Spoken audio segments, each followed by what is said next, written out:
In sociology, all blood relationships are known by a technical term called consanguinity. Similarly, all relationships through marriage are given the term affinity. For example, the relationships between mother and son or a daughter, sister and brother or sister, father and son or daughter are consanguinal, while relationships between father or mother-in-law and daughter or son-in-law are affinal. The kinship system refers to a set of persons recognized as relatives, either by virtue of a blood relationship, technically called consanguinity, or by virtue of a marriage relationship, that is through what is called affinity. Affinal kin are individuals who are related to you by marriage. Unlike blood relatives, affinal relations are based upon a legality or a contract. Although they are considered to be members of your family, the kinship tie can be broken if the marriage dissolves, rendering you no longer related to the individual in question. Step-parents and step-siblings. In the event of one of your biological parents marries, their spouse becomes your step-parent. For example, if your biological father gets married, his wife is then your stepmother. Likewise, any children of the new spouse become your step-siblings. Step-siblings have no blood in common, not to be confused with half-siblings who share one biological parent. Step-children. If you marry an individual who already has children, those children become your affinal kin. For example, if a man marries a woman with a young son, the son then becomes the stepfather to the child, and the child is then man's stepson. Although you do not share any blood, entering the marriage makes you related to your new spouse's children. In-laws. When you enter into a marriage, your spouse's family becomes your affinal kin. In this case, in-laws, your spouse's father becomes your father-in-law, and you become his daughter or son-in-law. In-law relationships are not restricted to the nuclear family alone, but include the entire family.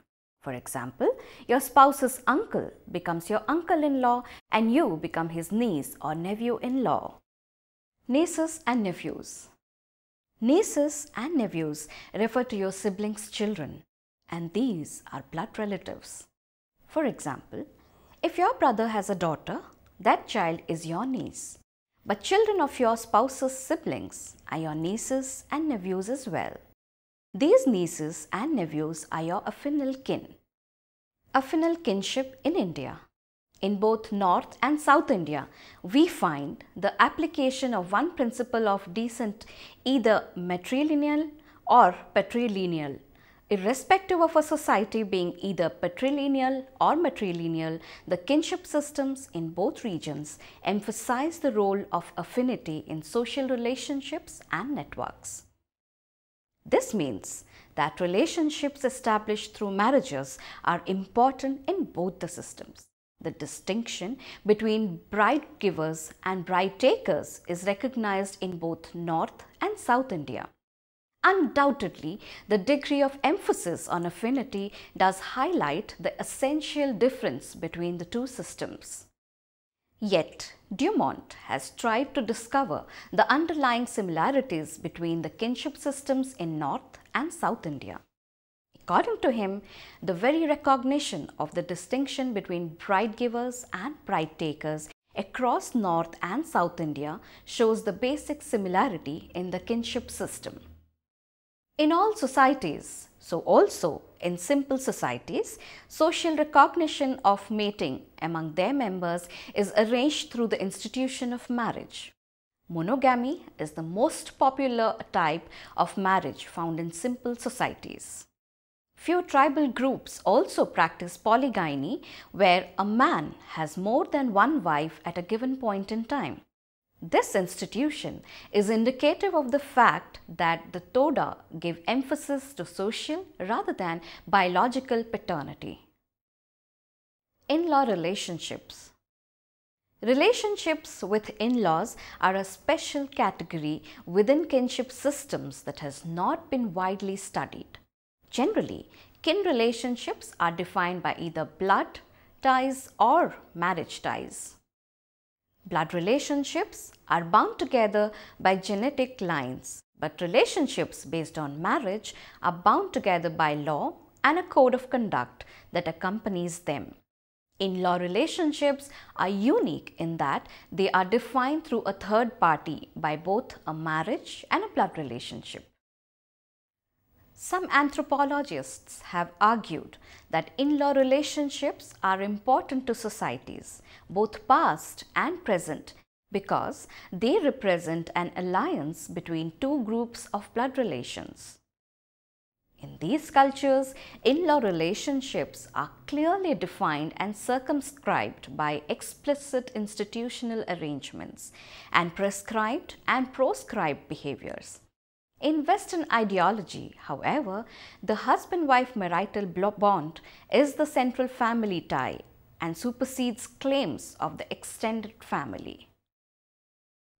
Despite agreement about the rules of membership, the codes of conduct associated with in-law relationships remain nebulous. The actual interactions and sentiments assigned to these relationships are subject to individuals' definitions. The few patterns that do exist and have been observed are restricted to relationships between parents-in-law and children-in-law. Other in-law relationships, such as that between sisters or brothers-in-law, appear to be solely based on friendship or idiosyncratic relations.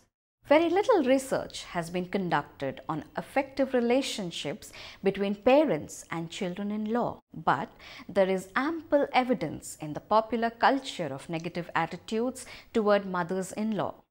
These negative attitudes have also been documented in psychological studies wherein children report a perception of greater interpersonal distance and more negative attitudes towards mothers-in-law than mothers. The problematic nature of the relationship is also underscored in studies of early years of marriage that focus on adjustment of in-laws and the influence of in-laws on the marital relationship. The bulk of research on in-law relationships has focused on assistance and support patterns. These patterns reflect the distinctive feature of in-law relations, which is that they are generally conducted through and in a sense for the sake of a third party. Children-in-law primarily receive support from parents-in-law as indirect beneficiaries of parental aid to married children. Hence, the primary patterns of contact and support between children-in-law and their parents-in-law reflect customary patterns of parent-child relationships. Studies demonstrate that over the life cycle, aid between parents and children tends to be unidirectional from parents to children, and that parental aid is most concentrated in the early years of children's marriages and decreases over a period of time. In-law relationships, financial aid.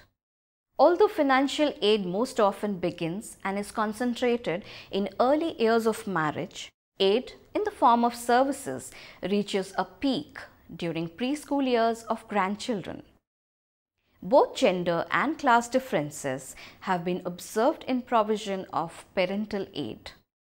The wife's parents tend to be a source of greater aid in the Western cultures. In-law relationships are subject to voluntary definitions and individual interpretations. Studies of the early years of marriage have shown the problematic nature of these relationships. Elkhesser or Corbis terms of service, while sons' parents tend to provide financial aid. More frequent financial help is given to middle class than to working class children and children-in-law. Working class parents, when they live close by, give what they can in terms of services. The presence of grandchildren also appears to influence in-law relationships. The birth of the first child has been reported to transform the mother-in-law, daughter-in-law relationships into one involving significant support patterns. Daughters with preschool children needed and received more help from both mothers and mothers-in-law. Mothers-in-law were more likely to give things, whereas mothers were more likely to do things. Daughters-in-law tended to seek help and advice more frequently from their mothers than from their mothers-in-law, and were more likely to express ambivalence about help from their mothers-in-law. Just as there is little evidence of direct support from parents-in-law to their children-in-law, so research is consistent in demonstrating that children-in-law make a minimal direct contribution to the care of their elderly parents-in-law. The flow of support for in-laws from the child generation to the parent generation is indirect and reflects patterns of gender differences associated with parental care. Parents are more likely to turn to daughters and thereby sons-in-law for help than to sons and daughters-in-law. However, help to the elderly, which does not usually entail financial support, is more restricted to services and help with household tasks and personal. This type of support is primarily performed by daughters, not sons or sons-in-law. Although daughters are the preferred caregivers for elderly parents, geographic proximity also influences parental care. When daughters are not available or geographically close, parents turn to sons and daughters-in-law for help when there is illness. In these situations, daughters-in-law often provide more direct support or service than their husbands, reflecting women's role as kin keepers. In the hierarchy of sources of support for the elderly, daughters-in-law take precedence over sons. Moreover, children-in-law are more often functional in the kin network than are consanguine kin who are more distantly related, such as grandchildren or siblings. There is some evidence, however, that caring for mothers-in-law is perceived as more stressful and requiring more tasks than caring for a mother. Support for parents-in-law can also take place in the form of co-residence. Again, the stronger kinship tie of women appears to dictate a greater number of mothers living with daughters and sons-in-law than with sons and daughters-in-law. Social class also has been observed to be associated with different patterns of support. There is a greater flow of financial aid from middle-class children to parents and parents-in-law than is true for working class families, but a greater flow of service and co-residence exists among the working class. In-law relationships, offspring and reduction in divorce. The requirement of a third party as a defining factor for an in-law relationship makes these relationships uniquely vulnerable to dissolution when the marriage of the third party is dissolved by divorce or death. Along with gender differences, the presence or absence of children from the dissolved marriage appears to influence the continuance of in-law relationships. Once a marriage has produced offspring, in-laws become affinal relatives who are defined not only by the order of law but also by the recognition of a biological link to the child. Hence, when the legal basis of the relationship is dissolved, there remains a relationship based on a common biological link. It is this tie, combined with the tendency in the Western culture for mothers rather than fathers to retain custody of the children after a divorce, that appears to influence in-law relationships after divorce. Overall, divorce decreases in-law contact and support to various degrees. The extent of these decreases differs by gender and the presence or absence of grandchildren. There is greater interaction and support given between divorced women and the former in-laws than is true for men. It has been suggested that this greater contact may be motivated by the desire of grandparents to maintain access to grandchildren. Maternal grandparents have less contact with ex-son-in-law than do paternal grandparents with ex-daughters-in-law, and the extent of contact between the paternal grandparents and ex-daughters-in-law tends to diminish over the period of time as grandchildren grow and their needs diminish. In-law relationships are perhaps the kin relationships most subject to voluntary definitions and individual interpretations. Most often, in-laws serve as a reservoir of supplemental resources to be tapped as social norms dictate and practicalities allow. It must be underscored, however, that research focused on in-law relationships has been limited, and the patterns reported here apply mainly to mainstream US culture. Although researchers have observed that reported variation by social class, they have virtually ignored other demographic factors such as ethnicity and regional residence. In-law relationships and divorce. Getting along with the in-laws is never easy, but it could be the secret to a long and happy marriage according to a new research. Husbands who enjoy a good relationship with their in-laws have a 20% higher chance of avoiding divorce, an American study has found. However, the opposite is true for women. Wives who get on well with their in-laws are 20% more likely to split up. According to researchers at the University of Michigan, women who enjoy the company of their in-laws may become too involved with their husband's family to the point where wives believe their in-laws are meddling. The study at the University of Michigan's Institute for Social Research examined 373 same-race couples over a period of 26 years beginning the year 1986. All the couples were aged between 25 and 37 and had been married for a year or less when the study began. Dr. Orbach has followed them throughout these years of marriage. How are marriage and kinship patterns changing? In the year 1980, in the documentary Dadi's Family, we are introduced to a specific family in the Haryana region of northern India. The film explores the concept of family and the roles that a woman plays in life. The roles are daughter, mother, mother-in-law, daughter-in-law, sister-in-law and sister. These roles are illustrated to us via various members of Dadi's family. What social and economic forces are putting pressure on the kinship system of Dadi's family? In Haryana, education of the children is the main cause of change.